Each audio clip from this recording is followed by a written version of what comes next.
Despite what everyone may say, I'm not.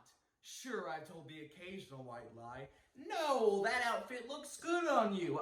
No, Mom, the chicken wasn't dry at all. But I never had a reason to lie about things that really matter, like being abducted. Why would I lie about something like that? That's the bottom line. I wouldn't. I work at a local grocery store in town. I mainly stock shelves, but I also work as a bagger up front when the cashiers are feeling overwhelmed. The truth is, most cashiers aren't overwhelmed. They simply hate bagging groceries. And then there's always customers that come by and say, "Oh, I forgot my gallon of milk," or "I forgot my onion for tonight's meatloaf." I want to scream. There are things called list people. Whenever you go to the store, make a list. I don't mind retrieving forgotten grocery items for customers. It just baffles me how everyone seems to overlook the obvious. Maybe this whole town is overwhelmed. Being from a small town, I know what it's like to know everyone.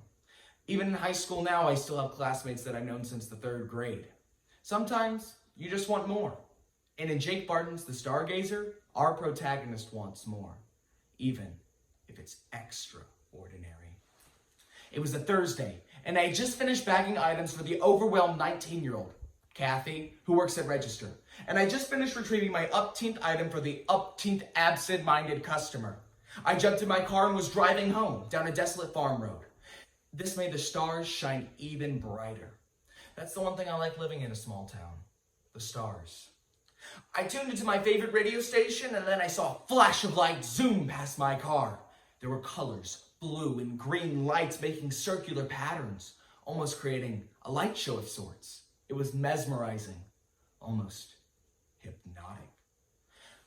It flew towards me and stopped directly over my car. There must have been some sort of energy surge because my car just stopped. I mean, the lights, the power, everything stopped. I coasted my car to the shoulder and peered out. The aircraft was huge. It wasn't quite a perfect circle, but it was more round than anything else. I didn't know what to do. I mean, your mind would say, stay in the car. My mind, however, was thinking, this is a very Men in Black moment. One minute you're thinking all about homework, and the next you're wondering if a spaceship is going to pick up your car and drop it back down on the ground. I'm getting out of my car, all while looking directly over my head. You'd think there'd be a lot of noise, but there wasn't of any kind. I kept expecting to hear the theme from the Close Encounters of the Third Kind, but there was nothing. I mean, besides my own heartbeat, there was a low humming sound. It was almost calming. Next, I felt a tingling sensation all over my body, and I was floating like an astronaut towards the hull of the ship. At the bottom of the spaceship, doors opened, and I found myself inside. The glowing from blue and green lights inside the room almost looked like lasers. It took me a few seconds for my eyes to adjust, but then I saw it. Something was approaching me through the lights. It was a creature. I guess I fainted because the next thing I remember was lying in a reclined position. There were no restraints on my body. However, I was unable to move. My whole body felt numb, paralyzed, something. There were 3 beings in the room with me. None of them had hair, but their eyes were dark and much larger than mine. None of the 3 wore any types of clothing, yet they didn't appear nude. All of the tools they were using were long, shiny metallic rods with lasers emitting from the tips. One of the smaller aliens inserted something into my neck. I didn't feel anything at the time. My body had just shut down. I couldn't move my head, but I could still shift my eyes. Maybe it's an occupational hazard from stocking so many shelves, but nothing in the room bared any identifying markings. Another observation is that they didn't seem to be communicating with each other. I mean, I thought to myself, well, why aren't they speaking? I guess I sort of expected to hear some sort of alien dialogue, like a robot would make, or E.T., something. It's weird. I wanted to say something to them, but I wasn't able to speak. So I looked into one of their eyes, and then they looked into mine. It was like we were communicating through some sort of telepathy.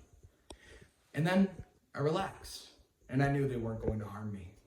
Next thing I remember, I was lying in the field where I had been abducted. My car, now gone, and I had to walk to the remainder miles. While I was numb during the examination, I was now in tremendous pain. I was also incredibly thirsty. When I got home, my parents were first relieved, then furious. I found out it was now Saturday, and I had been gone for 2 days. No wonder I had been thirsty. My parents found my car and they called the sheriff, who reported it. Everyone in town assumed I hooked up with Kathy, who is also now missing. I told my parents everything, and they just sat there. I think they wanted to believe me, but their minds were just too small to get it. I wanted to file a report. I mean, these things need to be documented, don't they? They wouldn't hear of it. They said ordinary people should live ordinary lives, and if you want to be a freak, then you can go join the circus. I still go to school, and I still work at the grocery store. The manager's the only one who seems to notice my changes. He said I could be overwhelmed from stocking and bagging. Sometimes, whenever I scan customers' groceries, laser lights flash across the label, and my mind wanders to my little secret adventure. And I think to myself, maybe they are staring back.